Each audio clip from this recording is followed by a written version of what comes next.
انسان دنیا میں اپنے اسب و نسب اپنی نسبت پہ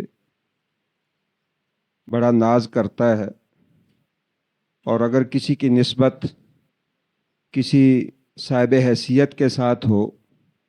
تو انسان نہ صرف اس پہ فخر کا اظہار کرتا ہے بلکہ اس کو دنیا میں کیش بھی کرتا ہے۔ کئی لوگ جھوٹی نسبتیں جو ہے وہ اپنی طرف لگا کر جھوٹی نسبتیں کر کے بہت سارے مفادات حاصل کرتے ہیں، لیکن ایک حقیقی نسبت جو میں اور آپ ہم سب حاصل کر سکتے ہیں وہ اللہ تعالیٰ کے ساتھ نسبت ہے، اور وہ نسبت ہمیں اس قرآن کے ذریعے مل سکتی ہے۔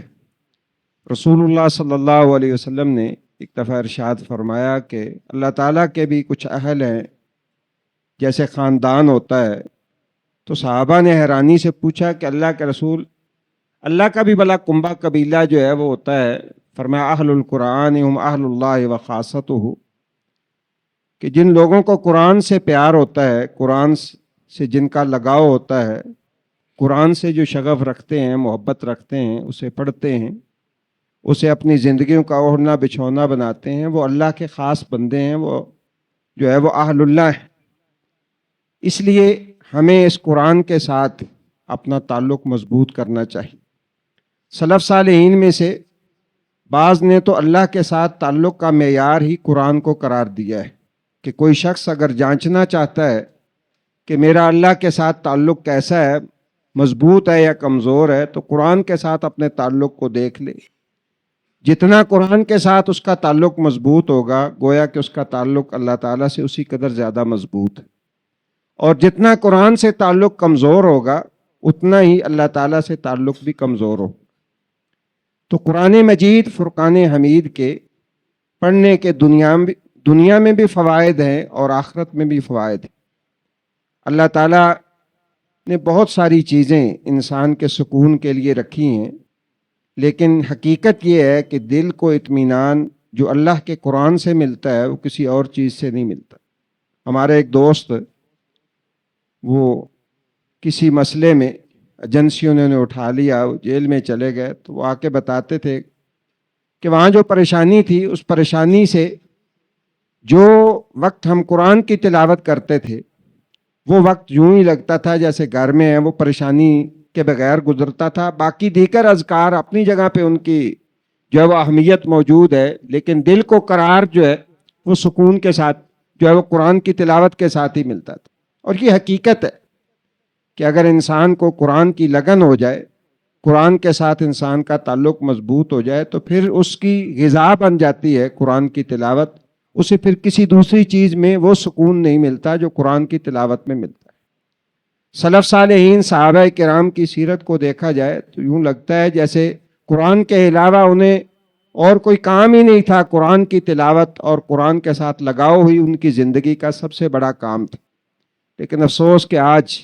ہم علماء بھی اور عوام الناس بھی بہت تھوڑے لوگ ہیں جن کا قرآن مجید کے ساتھ تعلق مضبوط ہو، ورنہ کئی کئی دن بسا اوقات گزر جاتے ہیں قرآن کی تلاوت نہیں کرتے۔ سیدنا عقبہ بن عامر رضی اللہ تعالیٰ عنہ کہتے ہیں کہ ہم صفہ میں جو مسجد نبوی کے اندر طالب علموں کے بیٹھنے کی ایک جگہ تھی، چبوترا تھا، کہتے ہیں ہم وہاں بیٹھے ہوئے تھے تو رسول اللہ صلی اللہ علیہ وسلم تشریف لائے۔ نبی صلی اللہ علیہ وسلم کی بہت ساری خوبیوں میں سے، بے شمار خوبیوں میں سے ایک خوبی یہ تھی کہ آپ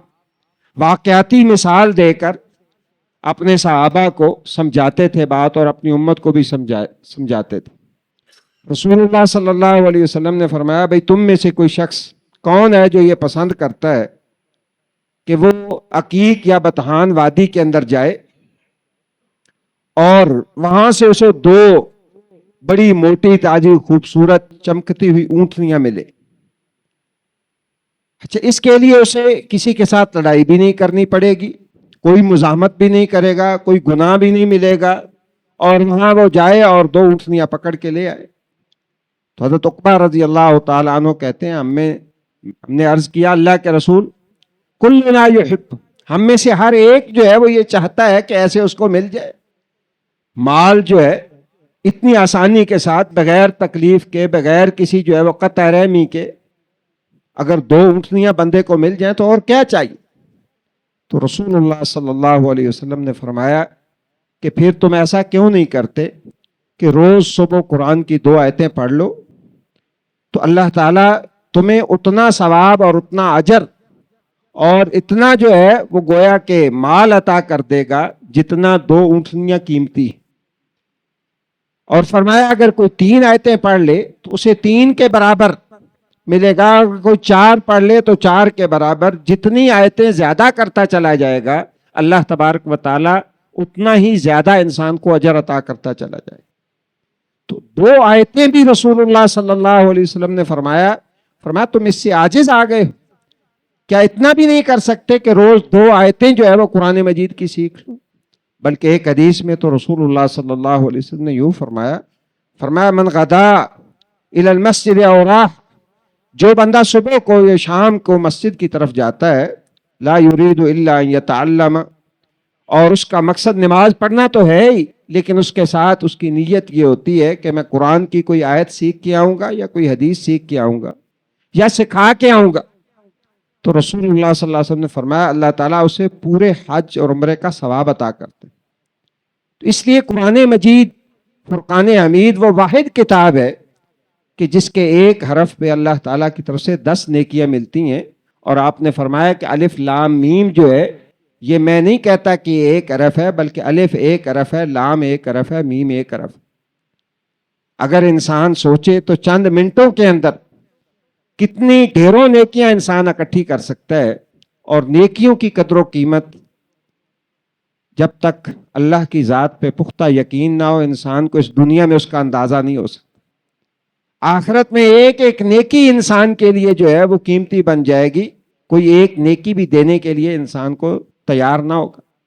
اور اصحاب الاعراف جن کا اللہ تعالیٰ نے قرآن مجید میں بھی ذکر کیا ہے کہ وہ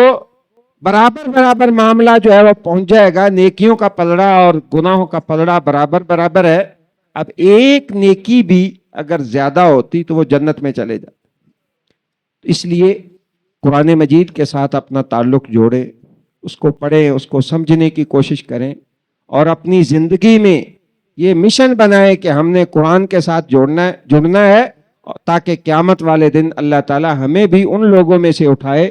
جو قرآن والے ہیں، جو قرآن کے ساتھ محبت کرنے والے ہیں، قرآن کی تلاوت کرنے والے ہیں، اس کے اوپر عمل کرنے والے ہیں۔ اللہ تعالیٰ سے دعا ہے اللہ ہمیں بھی ان لوگوں میں شامل فرمائے۔